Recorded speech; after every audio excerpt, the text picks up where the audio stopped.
चलिए अब हम डिस्कस करेंगे फोर्थ प्रॉब्लम और fourth bit in this third problem.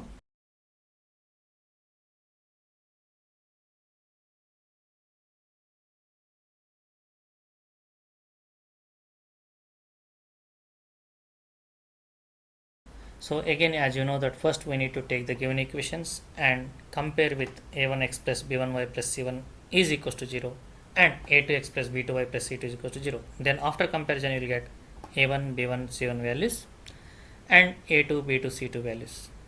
Now then our next step is we need to write the ratios using these values.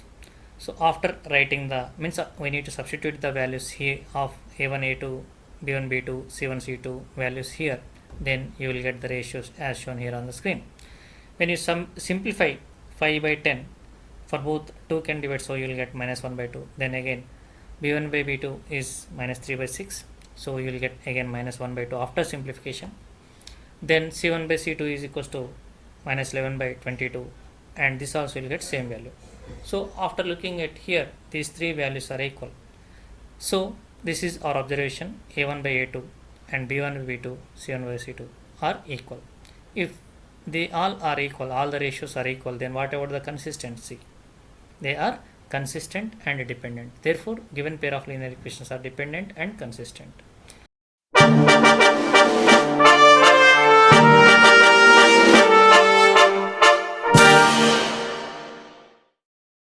Let us look at the next problem, fifth problem.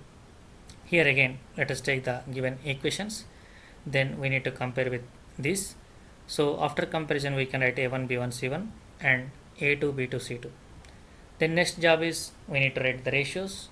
So if you substitute a1, a2 values, you will get like this.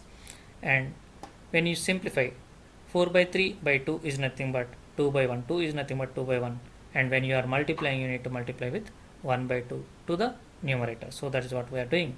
And finally, 2 times it will divide, so 2 by 3 you will get. Similarly, b1 by b2 you will get 2 by 3 and c1 by c2 also you will get 2 by 3. Again, here also in this problem you can see these three ratios are equal. So in that case, what about the consistency? As you already know that if three ratios are equal, then they are dependent and consistent.